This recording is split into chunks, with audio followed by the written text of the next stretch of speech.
Most of us tend to upgrade our phones so often, a lot of people don't want to pay a lot for a high-end phone like an iPhone or Samsung Galaxy. So you're starting to see more and more people go to the mid-range phones. And that's what we're going to take a look at today. Here we have Asus ZenFone 2. This is a good middle-class phone that's going to give you a lot of bang for your buck. First thing you can see, you got a 5.5-inch screen, which a couple years ago would have been a big phone, but now pretty decent size. In terms of design, though, you'll notice there's no buttons on the side over here. The buttons are actually in the back. And they took this from LG's playbook in terms of design. It makes a lot of sense because when you're holding your phone, your finger's there anyways. So you got your volume rocker, you go up and down. The power button is way over here on the top. Now, you got to have big hands to be able to access the button on the top. And it is kind of flimsy, to tell you the truth.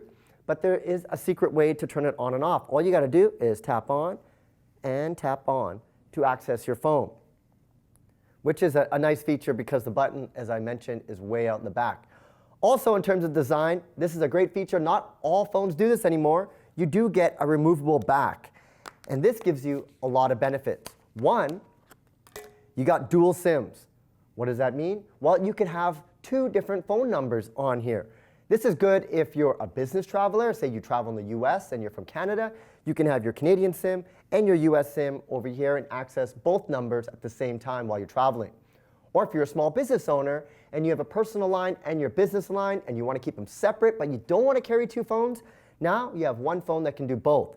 You also have a micro SD card, so if you need expandable storage, you can get up to 128. This particular model comes with 64 gigabytes of storage, which for most people is enough, but the peace of mind of knowing you can store a lot of movies and photos with the micro SD. It has a 3,000 milliamp battery power, which is pretty good for a phone of this size and of this price point.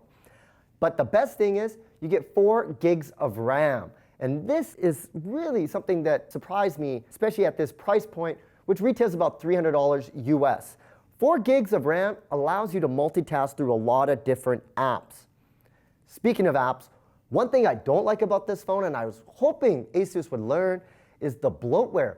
Nobody likes bloatware. Look at this. Look at this. Look at all these apps that just come pre-installed. Like, if I want TripAdvisor, I can install it myself. I don't want to have that built in with the phone. Thankfully, you can get rid of it. You can put different skins on top or launchers to make this and customize it to yourself. But overall, in terms of a good value phone, you got 13 megapixel camera in the back, 5 in the front. It's a pretty good deal, especially the fact that it's unlocked. So if you're in the market for a mid-range phone, you got to check this out, Asus ZenFone 2.